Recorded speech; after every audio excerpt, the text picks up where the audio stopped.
All right, we are up to week 15 and the Beat Generation. And I got to tell you, in most of these cases, most of these periods of time, the schools of literature, I've been favoring the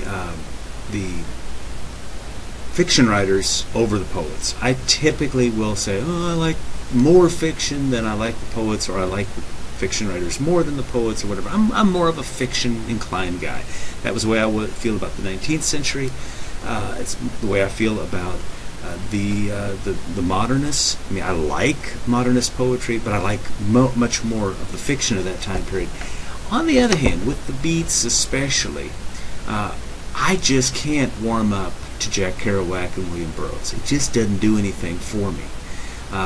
With Kerouac, I feel like I'm reading a thing that says, I went here, and then I went there, and then I went there, and then I met her, and then I met her, and then I got rid of her, and then I met her, and then I did this drug, and then I drank this, and then I did... And I'm like, I just don't care that much. It feels more like a kind of cleverly written diary, and it's not that clever to me. But, having said that, if you like it, that's great. There are a lot of people who really like the Beats, and so I'm not going to sit and beat down on them. But I can admire, even though if I don't love him, I can admire Allen Ginsberg, because, well, he just does something different with poetry. And you can't mistake his writing. This is the beginning of Howl.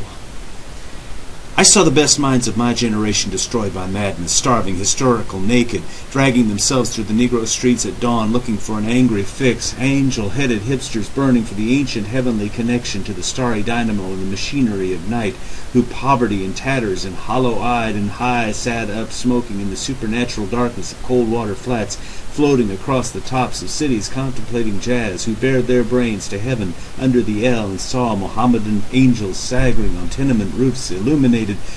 That's the first 5 lines. Have you noticed there's not been a period yet? I was out of breath. Howl, you could say, and other of Ginsberg's writing, it gets at a lot of things that I find kind of fascinating. First of all, that swirl of stuff sort of gets at the sensory overload of American culture in the time period here in the 1950s and the 60s and the 70s. And it's even more. I mean, what would he write today? We have so much more sensory overload. But at this time, it was really, you had just a whole lot of stuff, a whole lot of different forces and voices and media all coming at us for the first time together.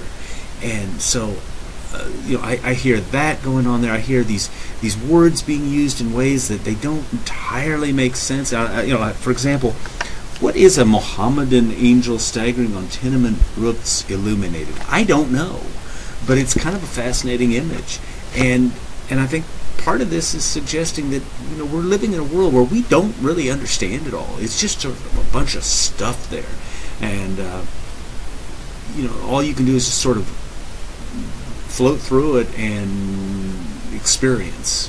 But he's also got a pretty strong critique of what life is and what America is, and what culture is, and what it should be, and what it isn't. And he seems to have criticism for pretty much everybody along the way.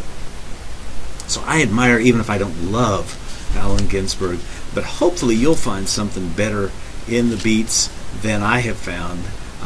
And this is, ready for this, our last absolutely assigned reading for the year, or for the semester.